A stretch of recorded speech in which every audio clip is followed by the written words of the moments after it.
Hi everyone, I'm Jeff. And I'm Anna, and you're listening to We Judge a Show by Its Pilot, a podcast hosted by us, a married couple with an endless love for TV. Whether you're looking for a new show to binge or wanting to revisit an old classic, let us be your guide through the infinite list of TV shows. So come join us every Friday as we discuss the pilot for a TV show while also sharing personal stories that parallel the storylines. We Judge a Show by Its Pilot, where your new favorite show is just one click away. Hello everyone, welcome back to our pod. Hello. Happy anniversary. Happy anniversary, boo. Not our pod anniversary. Yeah, so this episode is going to be coming out actually exactly a month from today. Yeah. But we're recording this on December 30th. It is our 8-year wedding anniversary. Oh, infinity anniversary. We are recording while we wait for Maddie to come. She is driving from Pensacola, and I think she's just now leaving, so it's going to be a little bit. You haven't checked? No, I've checked. No, I've checked. That's why I find my phone exists. But yeah, so we're just hanging out and just decided to get a little recording done. Yeah. And this is a fun one. This one was cute. I was really glad because this was the only show from this month that you hadn't already seen. And that I had, because when same kind of with overcompensating, when you have a Fire TV and there is a Amazon Prime original series, you'll see the thumbnail constantly. Like every time you turn on the TV on the main menu, if there's a new show, you'll see it. And I kept seeing the Runarounds, and that's the show we're doing today. My second choice for favorite shows that came out in 2025. Yeah, so I mean, it just looked like a show that I would want to watch, and there really wasn't anything. It wasn't like Welcome to Derry, where I already had this preconceived, already excited about it. I'd never heard of the Runarounds. I didn't know anything about it. And I just decided to turn it on, and I watched the first episode, and I was just like, "Oh, I'm in." I was just like, "This is a really, really cute show." When did you watch it without me? It had to have been while you were traveling, because that's the only time I ever really watched stuff without you. And blame me, per usual. In what way was I blaming you? Anyway, yeah, I just saw it, and I thought it looked like a good show. I started watching it. I didn't finish it, so we're going to have to watch the whole thing. Yeah. It's only 8 episodes, so yeah, it's... And then, yeah, we'll talk maybe a little more, but what I liked about it, especially, was that it had a lot of storylines that, left it open to want to follow. But we can talk more about that. All right, so it is the end of the month, and we are going to be talking about the Runarounds today. We're going to be judging the pilot for the Runarounds, but we're also going to be talking about what you can expect from us in February. We're recording out of order, so I keep having to remind myself that this is the last episode of the month. We're trying to get all of our episodes in for January. I have a ton of work travel, so we are really trying to get January done. We did have a goal of getting it done in December, but we'll probably get it done by January 2nd. Yeah, I mean, that was the plan, but we unexpected visit from Maddie. We kind of got that, not last minute, but kind of last minute, so we kind of had to reconfigure everything, but we're going to have everything done on by the 2nd or the 3rd of January. Yeah. So by the time you start traveling, we'll probably already be into our February shows. Yeah. So that'll be fun, and we got a fun theme, as always. We got a fun theme for February. We'll talk about that later on, but for now, Anna's going to do what she always does and give us some episode and series information. Alrighty, the Runarounds pilot. The Runarounds is a musical coming-of-age drama that premiered on Amazon Prime Video on September 1st, 2025, and currently has 8 episodes. The series was created by Jonas Pate, best known for creating the Netflix hit show Outer Banks with his twin brother, Josh Pate, and their writing partner, Shannon Burke. Love Outer Banks. Oh, yeah.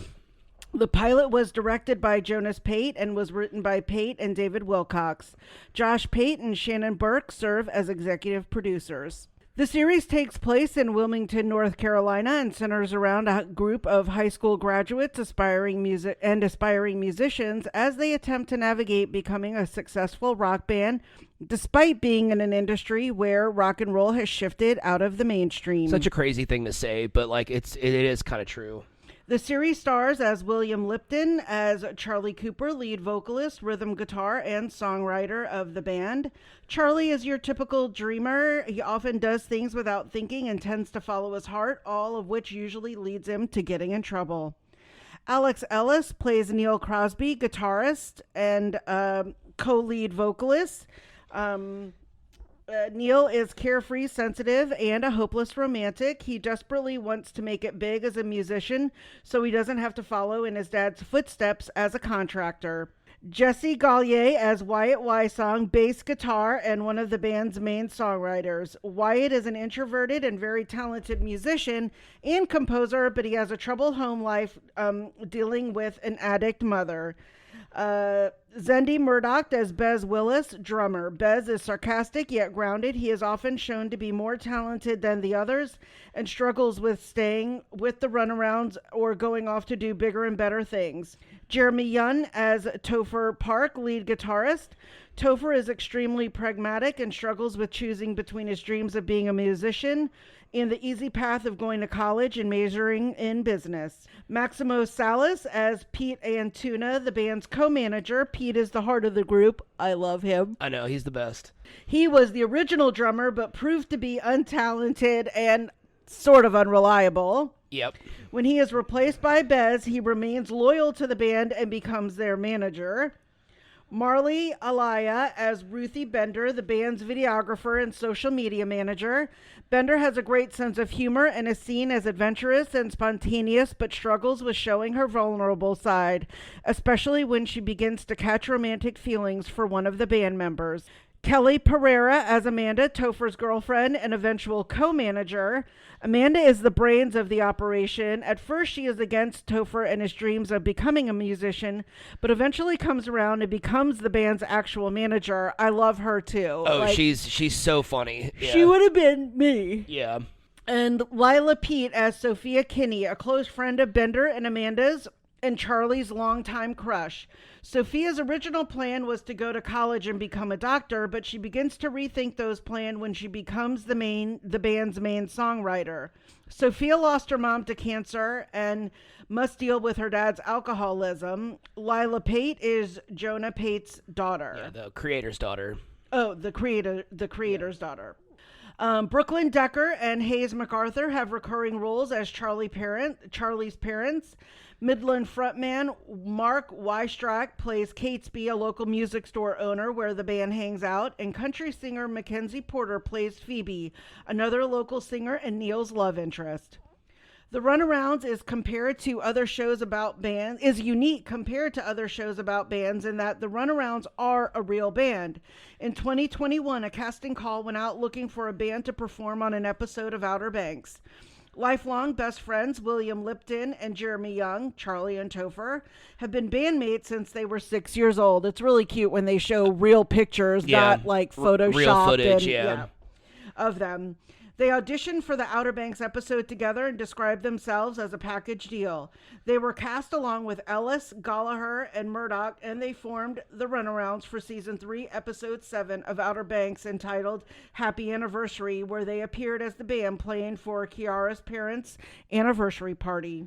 The group of guys instantly clicked and formed a band in real life. Jonas Pate was so impressed with this that he was inspired to write a show based on the band and wanted them to star in the series. So although it's not a direct spin-off, the Runarounds and Outer Banks canonically exist in the same universe. After the series premiered, the Runarounds went on a national tour to promote the show and their music, and even came to Baton Rouge. And you've told me that I was traveling, so again, my fault that we missed it. It's actually your fault, though. It is. Although it has been confirmed, it hasn't been confirmed. Everyone is expecting the series to get renewed for a second season. You can currently watch the series on Amazon Prime Video. God, you made it through that whole thing without a yawn, and it just hit me. Sorry, I was doing so good. Yeah, they played at Chelsea's, so I don't know if I really would have wanted to go to that because I'm not 22 anymore. Well, but and that's what I was thinking when you said Chelsea's. Yeah. I was like, oh my gosh, it was going to be like a bunch of college students Yeah. and maybe us there, and that would have been awkward or kind of a pain. But Yeah, so their tour ends in March. So if they do get renewed, then they probably wouldn't start filming until like the summertime anyway. Oh, yeah. But yeah, it hopefully, I mean, like I don't know how the season ends, but hopefully they get renewed for a second season. We're kind of same with Welcome to Derry. We're just kind of like how have you not been renewed yet? But I mean, you know, that's how these streaming services are. They take forever to renew, and then people complain about shows not coming out for 2-3 years. I'm like, it's not the production's fault. It's the network's fault or the streaming service's fault for taking so long to renew the show. All right, so I picked this show mostly because we don't really do, other than the musical month, we haven't really done a lot of shows or any shows really that are about music, like that are about, like, musicals are their own thing, and I feel like we kind of did that with like Glee. Well, shows that were about music but not bands. Right.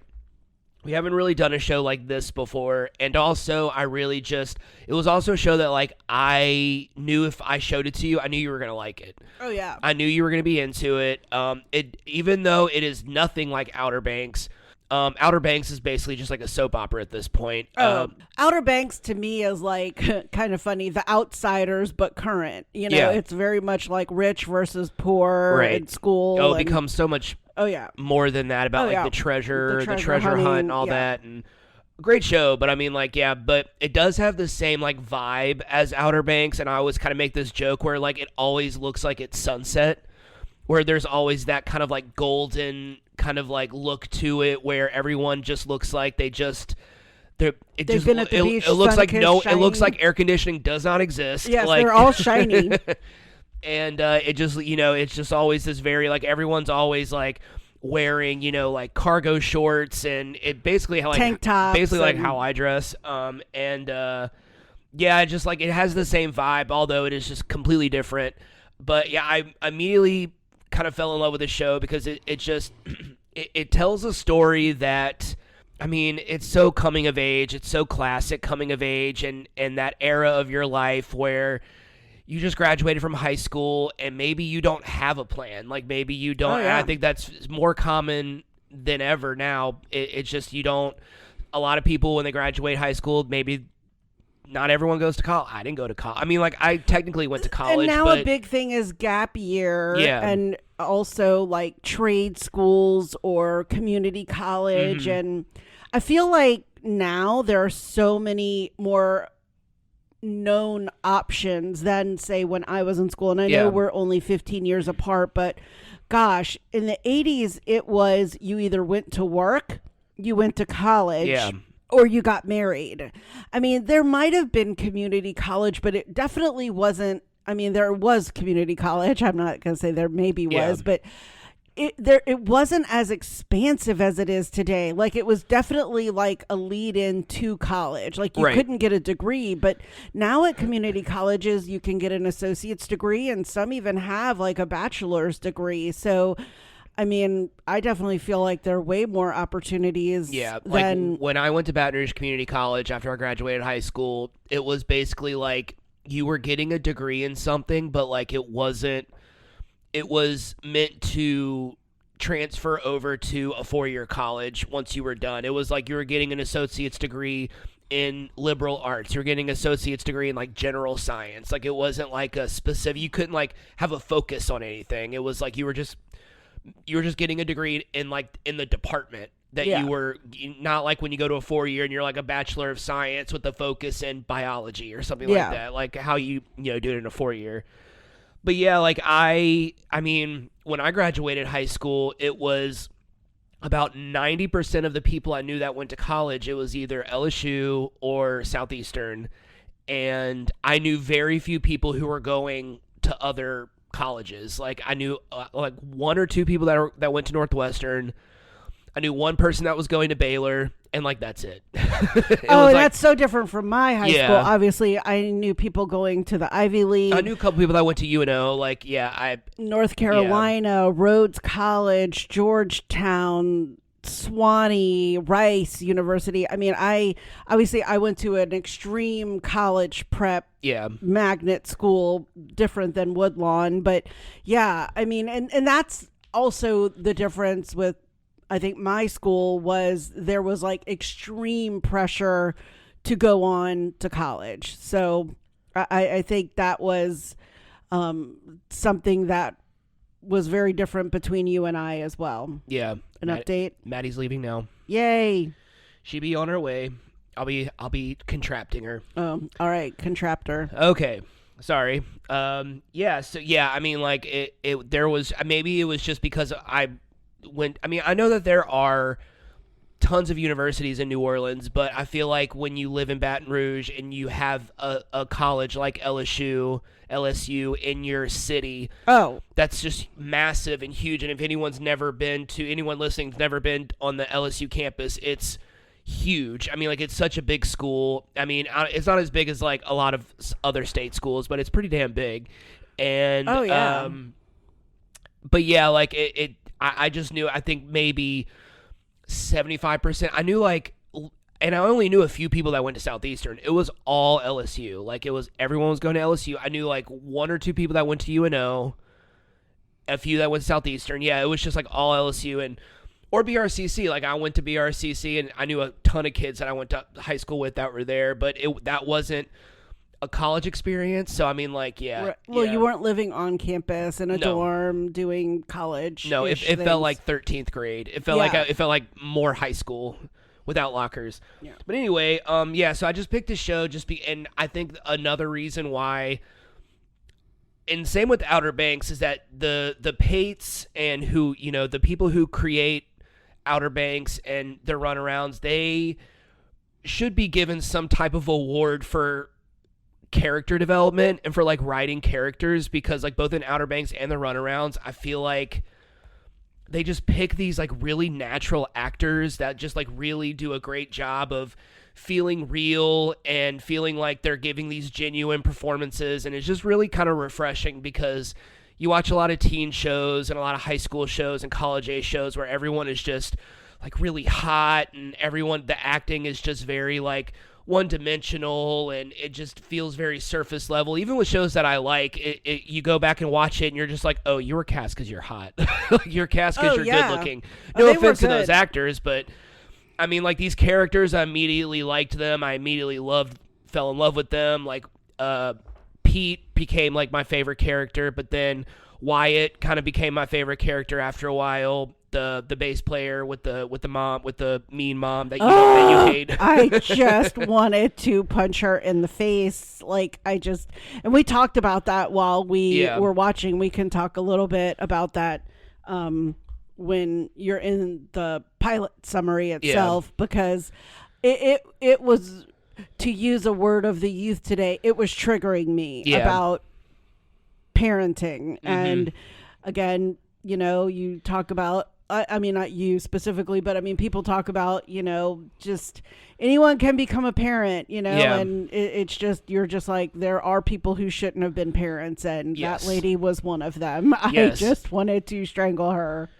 Yeah, and I think that makes Wyatt a lot more of a likable character, because you have this very like sensitive, very sweet, very like kind of well-mannered young man who has this horrible mother. I mean, like, who has this. I think I briefly talk about her in the plot summary, but okay. It's more prominently featured in the second episode, because that's the one we just watched last night.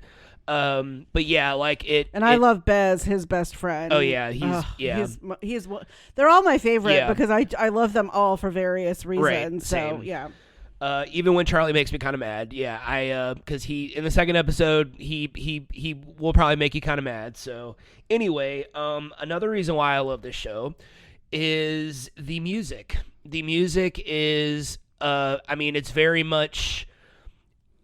They start out as like kind of a cover band, and then they start writing original music and performing original music, but the covers that they do really feels like the songs from my era. So it just kind of, and I know that they play older songs, and I know that they're just kind of like lovers of rock music in general, so it's not just going to be from my era. But the first two episodes, a lot of their covers are from are like Weezer and Jet and Franz Ferdinand. Like that's kind of the millennial alternative rock and roll. I immediately fell in love with the music. Their original music is so good. It's definitely a show that I can, it's definitely a soundtrack that I can like listen to in the car, especially with their original music. I think Sophia and Senior Year are two really great songs. If you've never heard it, go listen to it. All right. So, a big thing about this show that I wanted to talk about is that we are from Southern Louisiana. Yes. And I would say a big thing in Southern Louisiana is we have a huge music scene down here. Yes. Especially when you were jazz was invented here. Especially when you were growing up and when I was growing up, there was always a live show to go see. There was always some band or some musicians. There's, you walk around downtown Baton Rouge, you walk around downtown New Orleans, and there are, people playing music on the sidewalk, and that's just something that we grew up with and something that we were very used to, not realizing that that's not entirely common in every other city. Not like it doesn't happen anywhere, but right. I mean, like it's very available. It's very available in Southern Louisiana. It's very common in Southern Louisiana, and it's something that like you don't realize isn't necessarily that uncommon. It's not that common elsewhere. So I know that you and I both saw a lot of local bands growing up. Yes. What were some local bands that like kind of you remember the most? So my local band stuff really started a lot in like junior high and with like church youth group stuff. It was like whoever the junior high or the church youth group could afford. And so that's why you would see local bands, because they just wanted to play. Yeah. And they wanted to play in front of an audience that could get them mainstream teens. So I belonged to several church youth groups. It was just because it was something my mom would approve if it involved going to church, right. Any church. Except a couple churches. But anyway, or if it was school. And so one of the bands that I learned about locally was The Cold, which was Vance DeGeneres, Ellen DeGeneres' brother's local band. Ellen DeGeneres and Vance are from, I believe, Metairie, New Orleans, Louisiana. But Vance DeGeneres had a band called The Cold, and they were very popular. I mean, I don't know if it's still an active band, but I mean, he was still performing for a long time. So that was one that the Catholic youth group that I belonged to, they would hire that band to play like their CYOs, mm-hmm. or they would also be on what is one of the old riverboats called the President, and they would have concerts on the President. And I remember my mom would always let me go to concerts on the President, which is weird because it's a boat on the river. But she always felt like she knew where I was. Like she knew I couldn't just get off the boat and go like run around town and do something. So she would always let me go to those concerts. The other one has a little bit of a backstory that leads to a current band, and it is the band called the Backbeats. This was a band that played at my junior high that was part of a reward to encourage kids to do well. If mm-hmm. you had gotten like a certain grade point average, you got to go to like the free concert of the semester. That's insane that y'all got to do that. Yeah. Well, and this is my junior high. Shout out to Edna Carr, football national champions in the state of Louisiana this year. They're now a high school. Sick. But yes, I mean, I actually like that. I mean, I usually always had good grades anyway, but I mean, if you didn't have the money to go to concerts and stuff, I mean, at least it was a way for you to be able to go to see one for free, and it encouraged you to do well in school. So, I mean, there's that. But the Backbeats was a local band from New Orleans, and its lead singer was Fred LeBlanc, who eventually formed the band Cowboy Mouth. Gotcha. And so I sit there, and so, one of my good friends, Todd, from undergrad, freaking loves Cowboy Mouth. And I had never made that connection back in college. And I was like, I knew him. And so when I looked up the history of Cowboy Mouth, I'm like, oh my gosh, they were the Backbeats first. And so that was just crazy to me that I knew of Fred LeBlanc back in like 1981, 82, before they were Cowboy Mouth, who is very famous today. They still tour and they go around. I don't know if they're famous, but I think they're pretty famous. Oh, okay. I mean, I don't know. You don't think so? I don't want to offend anyone. We don't want to offend Cowboy Mouth. Cowboy I Mouth, love y'all. Cowboy Mouth was a one-hit wonder, but yeah. Well, I mean, they still tour. They're still current. I mean, they're still doing stuff. I'm just saying, like, I don't know if I would call them famous. They're famous here. Yeah. They're famous in Southern Louisiana. Yeah. I mean, I don't know if they're, like, famous in, like, Germany or anything, but you never know. So anyway, those were mine. I mean, and there were always other small local bands that would come through, like the Producers. I don't know where they were from, but they might have been from the South. They weren't from Louisiana, I don't think, but they would come to New Orleans a lot. I think also, I think that what we were really lucky was New Orleans was a definite tour circuit route for small bands. It was easy to hit up like Houston, New Orleans, Mobile, like Biloxi. The Gulf Coast had the Gulf Coast Coliseum. You could go and hit the beaches in like Pensacola, Destin. I mean, I don't know what's in the Panhandle, but that was an easy drag. Austin, venues, they could easily do the I-10 stint and hit a lot of cities relatively easily, which is what I think those small bands look for, to be able to go to make a lot of shows really easily. So those were mine. What about you? So a lot of the bands I'm going to talk about were never famous. They were never they never took off. But so I was more into the kind of like punk scene when I was a teenager, punk, metal a little bit, but emo, mostly pop punk, emo, regular old punk, ska, stuff like that.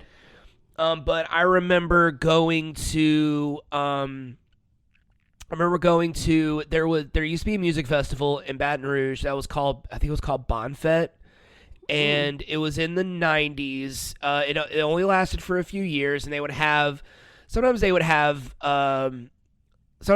bands that like became famous, but I remember that was the first time I saw Better Than Ezra. That was the first time I saw there's Better Than Ezra, Cowboy Mouth, and then there's like a third in that trifecta that I can't remember right now, but I remember seeing all three of those. I've seen Cowboy Mouth live so many times. Like I just shat on them, but like I've seen them live a bunch of times. But growing up, when I was in high school, I always wanted to be in a band. Like I think a lot of people do at some point, but I never really played an instrument. I didn't really have the singing voice for like a punk band, so I never really was able to be in a band, but I was always very envious of like my friends that were in bands and stuff. But I had a few friends that were in bands that played, around Baton Rouge. My stepbrother Tyler was in a band. I think their original name, these are going to be the most high school sounding band names ever, but I think their original name was No K, and they were kind of like a thrash rock, like a hard rock type, and then they turned into Hostile Takeover, and they became I think it was more of like a metalcore, like screaming metal type of genre, and they played a lot at Northgate Tavern, Spanish Moon, everybody. Oh, wow. A lot of that. Spanish Moon downtown? Yeah. Okay. I think. I haven't been there in so long. If it even exists anymore. And then there was my other friend, Ryan and Steven, who were in a band called Inspectors. I think it was Inspectors. You couldn't say The Inspectors. It was Inspectors. And they were just like just a regular old punk band. And they kind of had like a revolving door of band members, but it was always Ryan and Steven. Ryan playing bass, Steven on drums.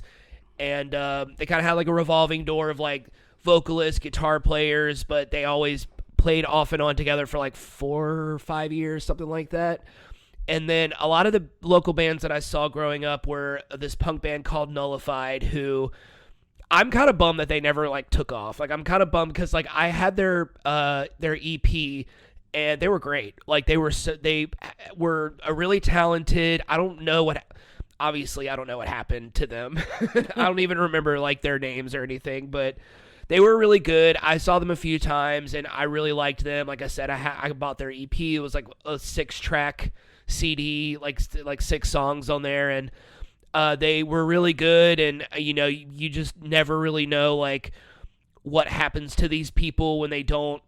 They could still be musicians. I have no idea. One of my other friends, another Ryan. I have a lot of friends named Ryan. I have a lot of friends named Ryan. A lot of friends named Matt. A lot of friends named Josh.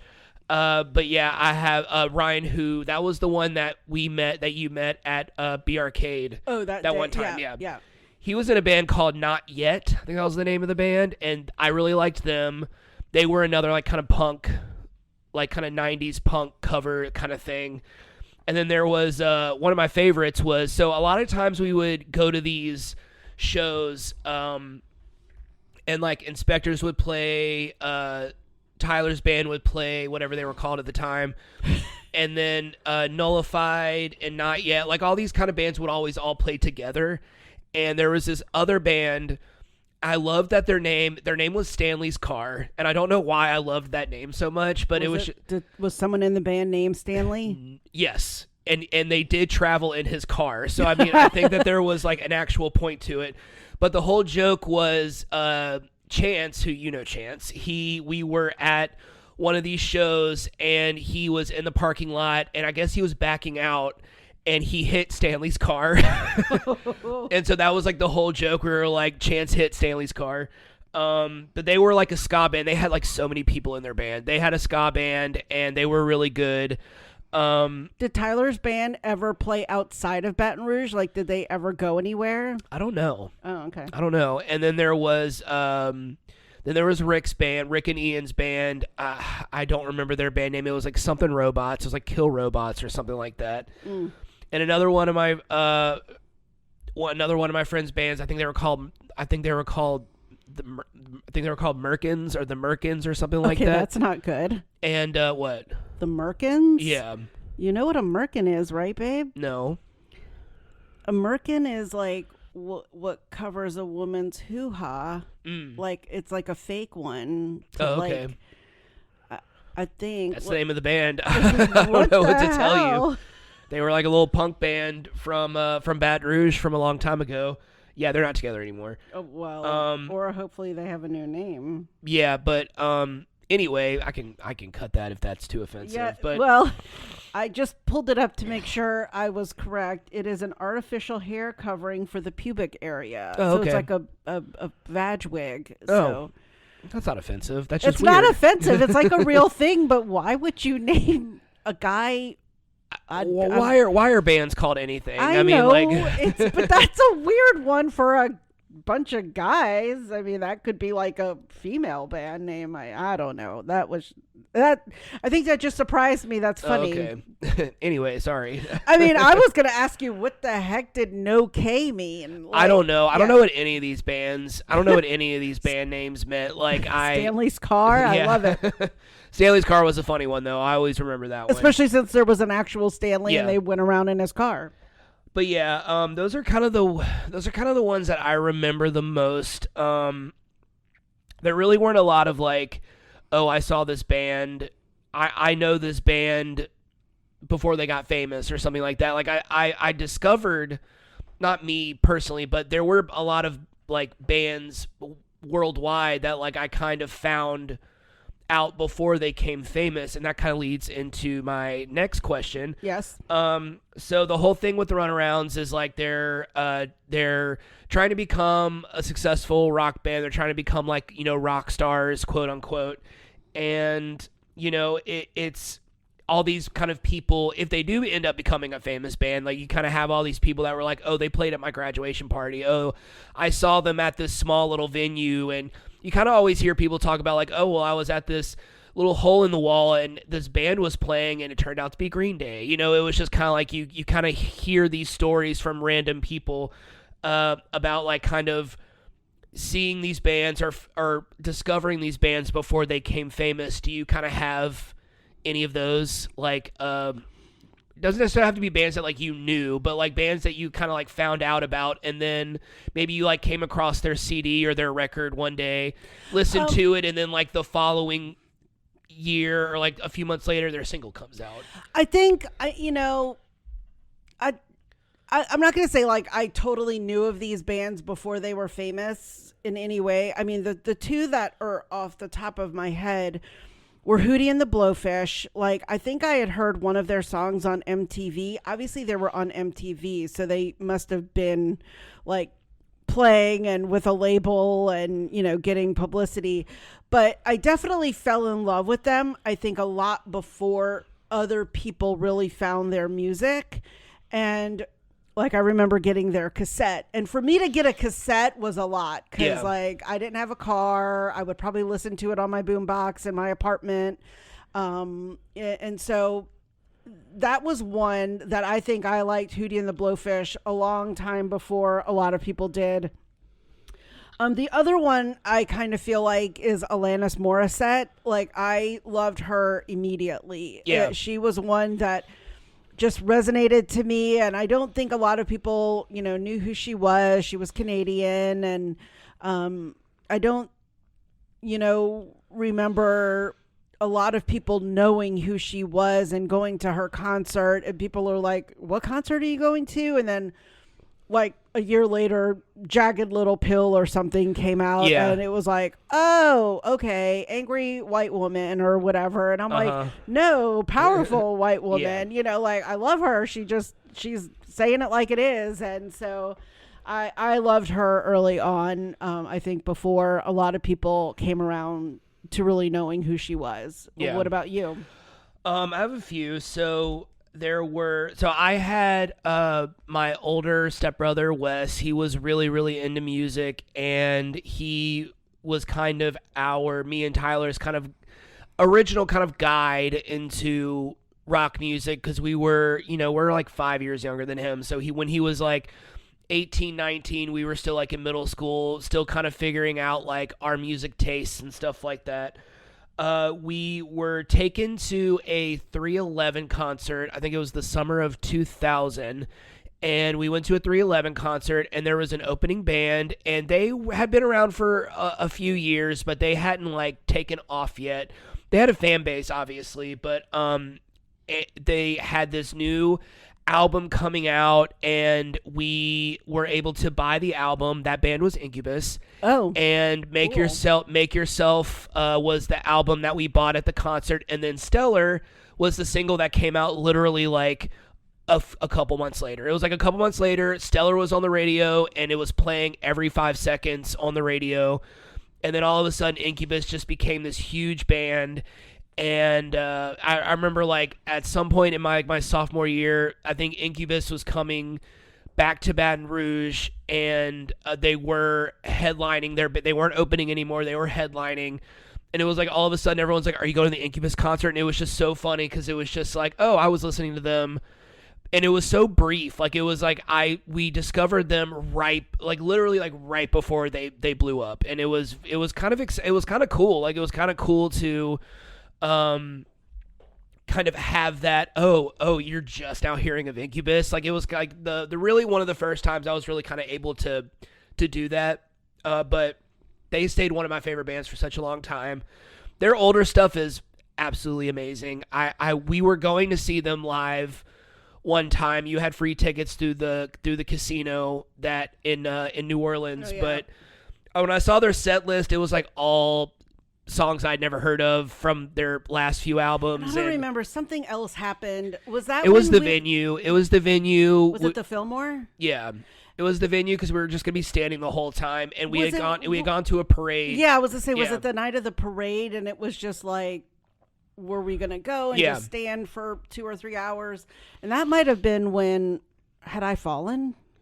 Had I already had my leg injury? Maybe, I don't know. I don't think we would have been a parade if you're... Oh, that's true. Yeah, that's true.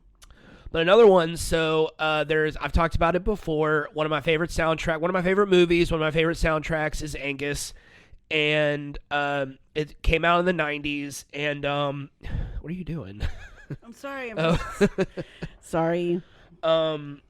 There was the Angus soundtrack is like one of my favorite soundtracks, one of my favorite movies. The music is so great. There were a lot of kind of bands on that soundtrack that like they weren't super well known yet. I think there was like Goo Goo Dolls was on there, and Weezer was also on there, and they hadn't blown up yet. I remember really liking the song that was on the soundtrack and going to a CD store and buying the Blue album and listening to it and loving it. And then before I know it, Buddy Holly is playing on the radio. The Sweater, the Undone songs playing on the radio all the time. And it was just like, oh, I kind of knew about them before they got famous. It was another kind of like right before. It was like right before they kind of blew up. Beverly Hills, whatever that song was. Oh, was yeah. That Weezer? Yeah, that was a little later on. And then another band that it was, I don't know how, I think with the old music downloading sites with like Napster and LimeWire and whatever you had, like you were kind of also able to download random bands. And I don't remember how I came into contact.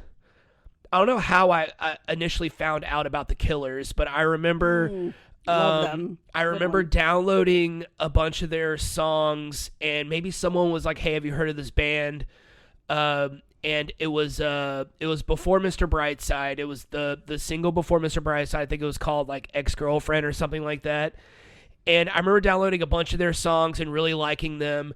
And then literally like a few months later, Ex-Girlfriend's playing on the radio, and they're going to be at Voodoo Fest, and we were all really excited, and I got to go see them at Voodoo Fest. And then another band that I know I was a fan of before they got famous was Newfound Glory. That's one of my favorite bands from high school. That is the epitome of emo. Like they're the ones that do all the covers of like Power of Love and the song from Frozen. Like they're that band that I play all the time. Gotcha. And I just remember like I listened to them for years before they were all of a sudden playing on Conan, and all of a sudden their album is huge and they have music videos. I'm just like, oh, I've been listening to them for like 2 years, like before they got super famous. So I was really kind of like excited that they finally kind of they were able to kind of blow up, because there was just so much of that genre in the early 2000s that there was just so much pop punk, there was so much emo. It felt like there was a new emo band every week coming out with a new song, and they all kind of sounded the same. And Newfound Glory was able to come out and they had their hits, and they're still making music, and they're still coming out with covers and really good covers of songs. And yeah, so that Newfound Glory is probably the big one, though. I would say that's the one that I was like, I can say that like that was one of my favorite bands for like a really long time. I don't know if they're still one of my favorite bands, but like I definitely will always have a special place in my heart for Newfound Glory. Yeah. I think we all kind of have those bands and those artists that we may not listen to them as much as we listen to other of our favorite stuff, but at one point we were obsessed. You know, at one point I listened to Newfound Glory like every day. You know, it was just kind of that thing. Well, they had their original albums, and then they had their cover albums. So it was like in all of their cover albums, the theme was it was from the screen to your stereo, and it was all famous songs from movies. And so it was like, that was also, like they did The Never Ending Story, they did The Goonies Are Good Enough, like they did a whole bunch of, what's the one from Pretty Woman? I loved it so much. King of Wishful Thinking. King of Wishful Thinking, yes. That's like my favorite one that they do. Kiss Me by Sixpence None the Richer. Like just a bunch of really great songs. Yeah, and, you have them on in the radio a lot when we're like going into Orleans. And they do such a good job of incorporating like the guitar into other instruments from the original songs. They're so good at incorporating like the guitar into it. I love it. I love them. I will probably, now that I'm thinking about it, I'll probably start listening to them again. Okay. All right, so I kind of have a tough one. We're talking about music. We're talking about how much you and I both love music. We're both huge. We're very passionate about our music. And I know this is a really hard question to ask. Okay.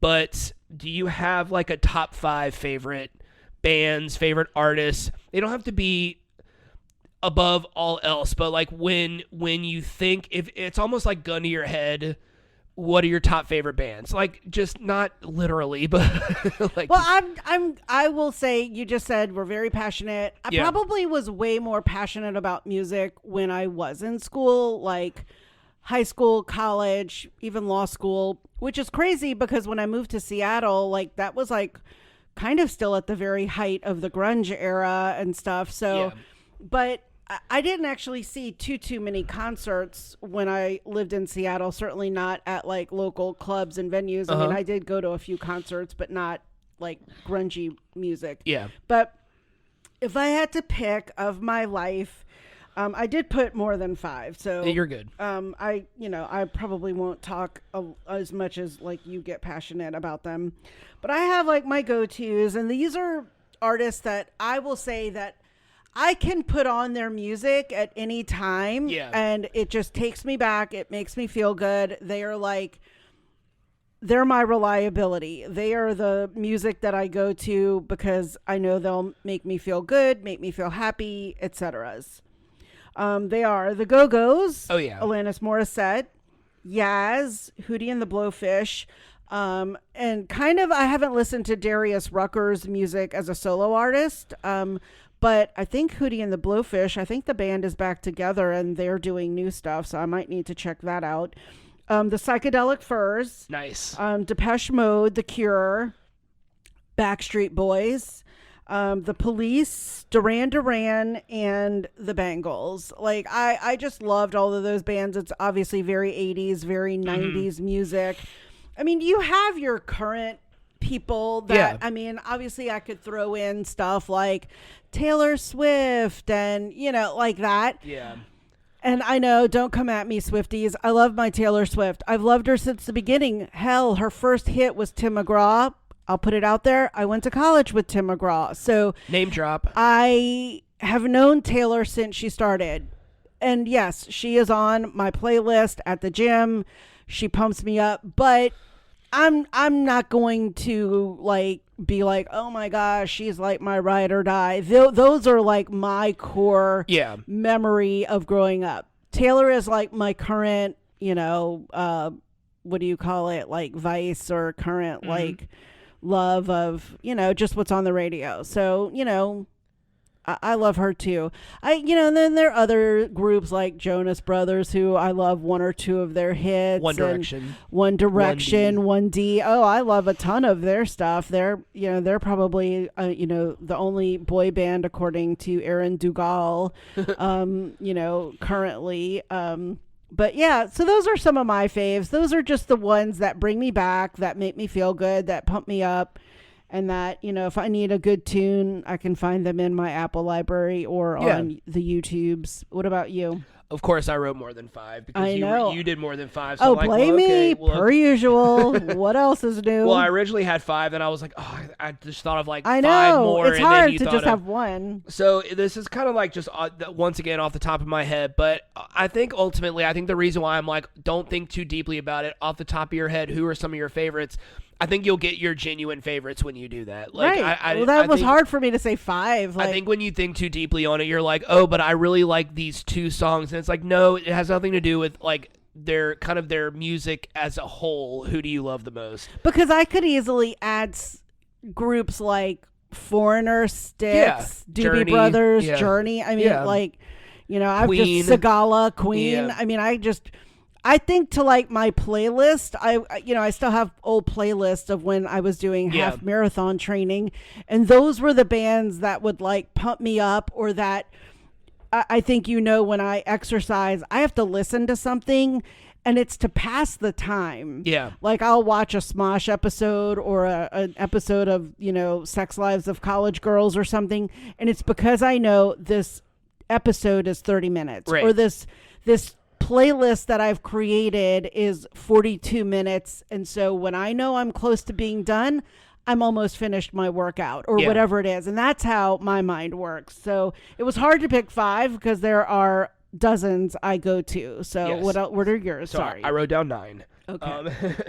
So I'll kind of start from the bottom. So number 9, I have Arcade Fire. They're kind of like they kind of came out during this era that not we're currently living in, but they came out kind of like the last era of like rock music, of being in the mainstream, which is once again just such a crazy thing to say, but like rock isn't really a thing anymore. I mean, like it still is, but like we're talking about bands that already existed, or you're right. We're talking I can't about, think of like, I mean, probably are. I just don't listen to the radio or right. Spotify, that intensely. But yeah, you just don't hear it. It's very right now. Music is very like solo artist. It's very social media based. Yeah, very like whoever can launch on social media. It's all like Sabrina Carpenter, Chappell Roan. I love them. All these like solo artists. So, you're not really getting like a band vibe anymore. And Arcade Fire kind of came out during the last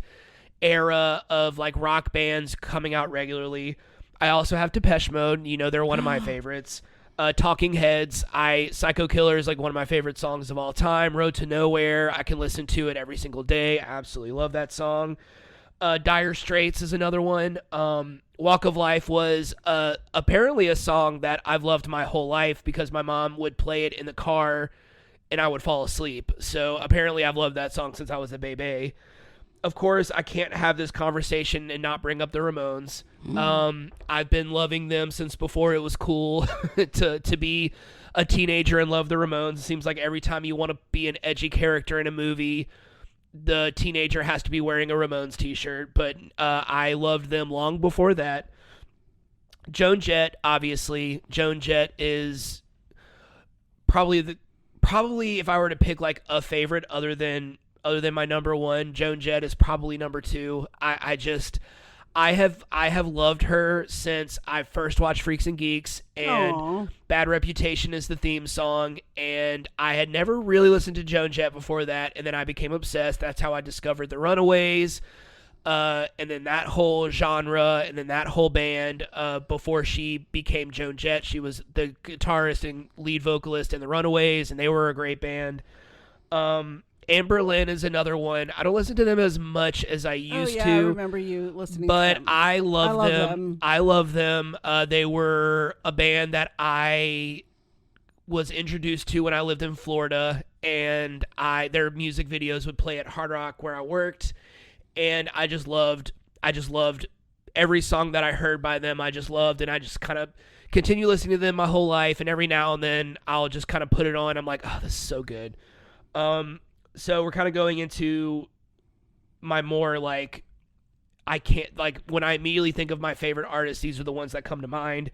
Fleetwood Mac is that's a banger from my sister. That's brothers one where era. like you listen to any of their albums and you're like, every song is good. Like every song is great. You listen to the Rumors album, every song is great. Oh, that album, yes. There's a reason why it's one of the greatest albums ever made. Yeah, it was the top-selling album until Thriller. Yep. So, yeah. I mean, it's so insanely good. Stevie Nicks as a solo artist is also really good. Love a lot of her stuff, but Fleetwood Mac just kind of generalizes that. Of course, Phil Collins. I mean, come on. I mean, Phil Collins and Genesis in general. Like, I love Phil Collins' music. Something Happened on the Way to Heaven is probably my favorite song of all time. Oh yeah, you told me and that. I could never explain why I love it so much, but I just do. And then of course my number one favorite band of all time is Radiohead. That is, anyone who knows me is not gonna be surprised at all by that. Nope. They're the best. I love them so much. They're my little weirdo prog rock band, and I love them, and I will never not love them. All right, let's get into this plot summary. Let's do it. And then we're going to talk to you about February. All right, the Runarounds plot summary. We are introduced to Charlie Cooper. Charlie is about to graduate high school, and after being rejected by 11 colleges, was finally accepted by one. However, Charlie hasn't told his parents he has no plans of going to college because he has big dreams of making it as a musician. Charlie plays guitar, sings, and writes songs. His plan is to try and make it big by the end of the summer and to tell his parents he's not going to college. Charlie's sister Tatum, who's a super cute little girl, who's his little critic throughout the season. It's really cute. Yeah. Charlie's sister informs him that he's going to be late for school, so Charlie rushes to his car. Charlie then narrates and introduces his friends and bandmates. Their band is called the Futhermuckers, which is the most high school sounding band name I've ever heard in my life. They thought they were being so cool. and Charlie thinks they can be the next great rock band. So we're introduced to the bandmates. We're first introduced to Neil, who is caught smoking a joint by a teacher. Pete, the drummer, is smoking weed in his car instead of being in third period. The only one in the group that has it the most together is Topher. He is going to Princeton. He's on the golf team, and his girlfriend Amanda keeps him on a tight leash. The band has their first gig at Pete's house party. The band has their first gig at Pete's house party that night. Charlie then narrates and begins talking about Sophia Kinney. Charlie has had a crush on Sophia since 9th grade when he walked into a chess club meeting where Sophia was the only member. That was a really cute scene. It was very cute. Ever since then, he's tried to get her attention, but wasn't very successul. Sophia is a classic overachiever. She gets perfect grades. She's the class valedictorian. She's going to college to become a doctor. She has a lot on her plate. In her personal life, her mom died of cancer a few years back, and her dad has become an alcoholic. Sophia doesn't really have time for dating or going to parties. It's the night of Pete's party, and Charlie is on the roof about to ride off in a bicycle to land in the pool. Which you didn't see the pool at first, so you were like, is he trying to kill himself? I was like, I thought he was going into the bushes that looked like they were lit up with like sparkle lights. And I was like, what is he doing? And so I didn't see the pool like kind of on the edge of the roof. It wasn't immediately obvious. Despite Topher trying to talk him out of it, Charlie does it anyway and lands in the pool, but ends up destroying it. Which it's an above the ground pool too, so it doesn't have like kind of the brightish lights of like an in-ground pool. Sophia ends up coming to the party, and the band finally gets on stage and begins playing "Take Me Out" by Franz Ferdinand. They sound great until Pete is unable to keep up with his drumming. It's very clear that Charlie, Topher, and Neil are much better musicians, and Pete is just bad. There's just no other way to put it. Heart of gold, but a terrible drummer. They are heckled by a guy in the crowd. Pete gets pissed and walks off stage, but ends up tripping over some wires, causing a fire. The next day, Charlie, Topher, and Neil decide to find a new drummer. They don't tell Pete right away, but realize that Pete is probably grounded for setting his house on fire. Charlie makes flyers looking for a new drummer. We see a car pulling up to a house. It's the heckler from the party. His name is Bez. Bez is visiting his best friend Wyatt. We learn that Bez is a drummer and Wyatt plays guitar and writes songs. I keep wanting to say Pez. I know. Bez has big plans to move to New York after graduation, even though his mom is very much against it. Wyatt's mom is leaving for work and reminds Wyatt that he's about to graduate high school, so his free ride is over. He needs to find a job and start helping out with paying bills and such. I mean, what kind of kills me, and of course we're coming in on it on just like her telling him now, and maybe she had been like sort of preparing for him, but it's like all of a sudden you need to have $400. Yeah. I mean, first off, most jobs you don't get paid for 2 weeks. So even if he got a job that day, like when would he have it? But I was telling you, and we've talked about parents and growing up and making college decisions and things. I think both you and I can say both of our parents would have never told us we could not come home. Yeah. Never. I mean, you had 2 houses to possibly go back to, and I absolutely know for a fact your mom or your dad would never be like, you don't have a bed here. They've done it. Right. And same with me. They've let me come back home. Yeah. And same with me. And like, don't get me wrong. I mean, when I moved back home after teaching and to go to law school, I had a job. In fact, at times I had 3 jobs. Yeah. But the other thing was that I told you was never, not once did my mom ever come to me and say, the electric bill is $80. You owe me $40. Yeah. Like I bought my own groceries, and once I had a car, I paid my own insurance and gas. And, I probably helped with little things and took my mom out to dinner and stuff, but never, not once did my mom ever come up to me and say, you owe me rent. Yeah. Like never. And I can look back and be really thankful for that. So that's why I was really getting pissed off with this mom. I was enraged. All right, continue. Especially at the end of the second episode. Yes. Where because you I mean, really I don't, mad, I don't know what your mom, when you lived in the Azalea Lakes house by yourself, I'm sure, your mom was probably helping with the bills or the mortgage and stuff, but I'm assuming you had to buy your own groceries and gas and all of those things. I mean, she was contract nursing, so yeah. All right. Bez and Wyatt see Charlie's flyer at a local music store. Bez isn't interested since he's leaving for New York soon, but agrees to audition, mostly for Wyatt's sake. So really, it's like Wyatt doesn't really have any friends, and Bez knows that when he goes to New York, Wyatt isn't going to really have any like friends, and so he's like, hey, I'm going to help you out. Let's just do this thing, and we'll see where it goes.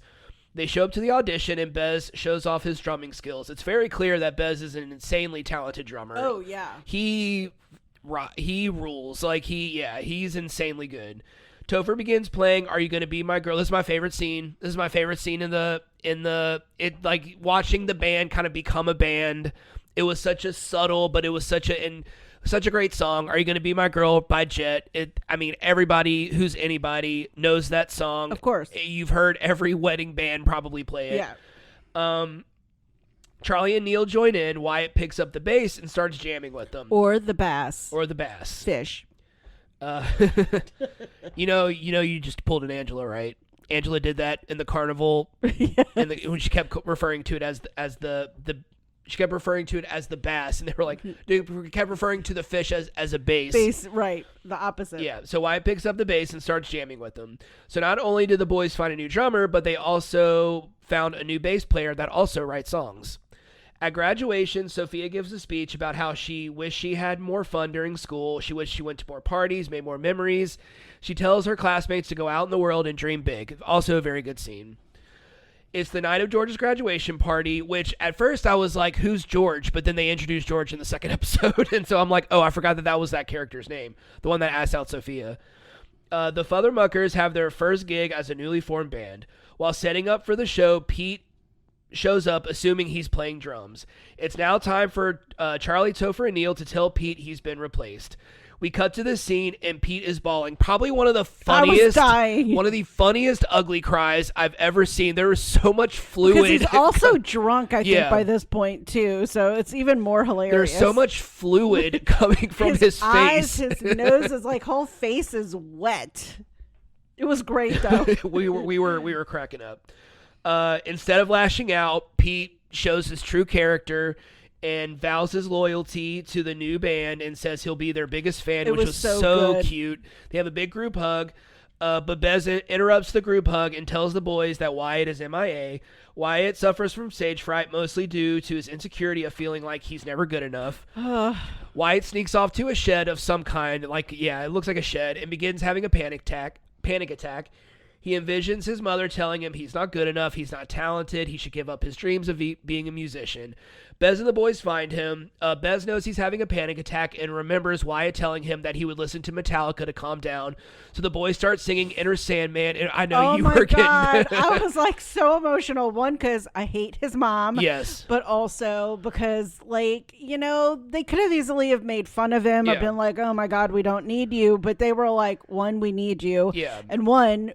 two, we're going to help you. And we just don't see enough of that. And that's what I just, this scene just got me. It was so good. The boys start singing Enter Sandman and Wyatt calms down. Also, yes, it's really hard to pick. I know I said this was my favorite scene earlier, but it's really hard to pick a favorite scene. This pilot was just so good. It was so good.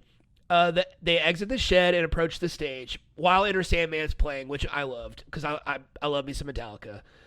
Before getting on stage, Amanda stops Topher. He didn't show up to a meeting she had scheduled for a summer internship. Topher finally admits that he hates golf, doesn't care if he's a billionaire or a member of a country club. Amanda gives him an ultimatum, the band or her. She says that while he's running around with his band, she'll be a successful businesswoman. So Topher chooses the band.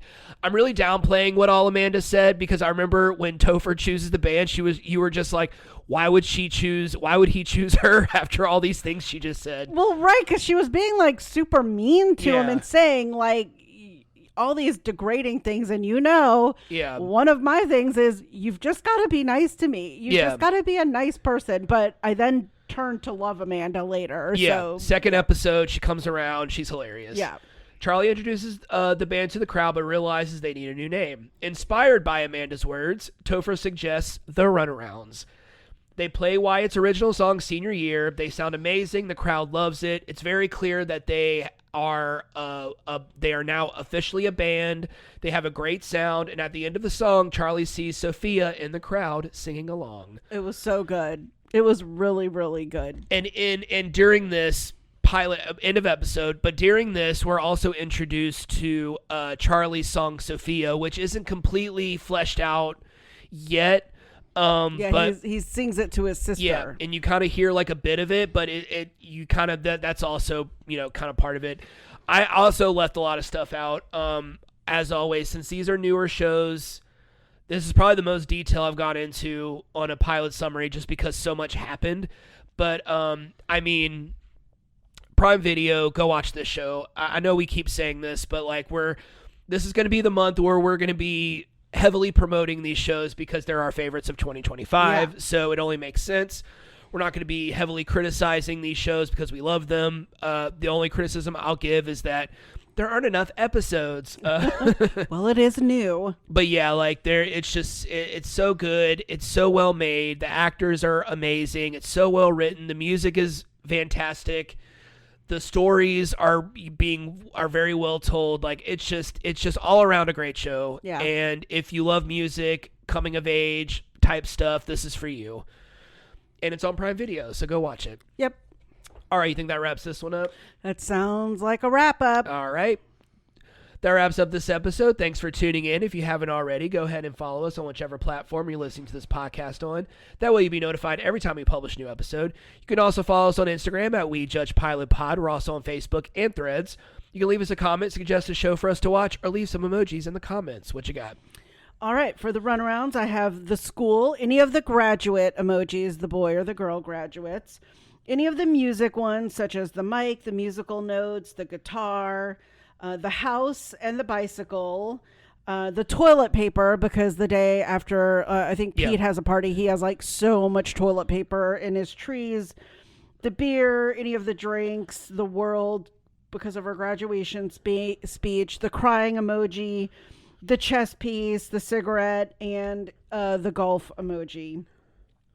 All right. Well, we are going to head out, but we'll talk to you soon. Thanks for listening. Oh no. February. Oh, whoops. And you wrote it down and you forgot. Okay. Well, I'm glad I saved it before. I was literally about to hit stop. You could see the mouse is about to hit stop. All right. Okay. We are not heading out. We are about to head out, but not right this second. Okay. So February, our theme. So this was one where we were kind of racking our brains a little bit. We didn't want to repeat the same thing we did last time, although short-lived TV shows is an easy kind of theme to do. We wanted to do something different, and you came up with, Anna, as always, comes up with most of the themes. You came up with, hey, so what is February also known for? The Super Bowl. Yep. So it is, our theme for February is going to be sports themed TV shows, sports dramas, comedies, whatever you call it, not just football. I don't even know. Yeah, football's, we only have one football show. We're going to have one football show, one basketball, soccer, and wrestling. So we got a good month coming up in February, so we're going to have a lot of good ones, and we're really excited about it. Yeah, I can't wait. All right, so we are going to head out, but we'll talk to you soon. Thanks for listening.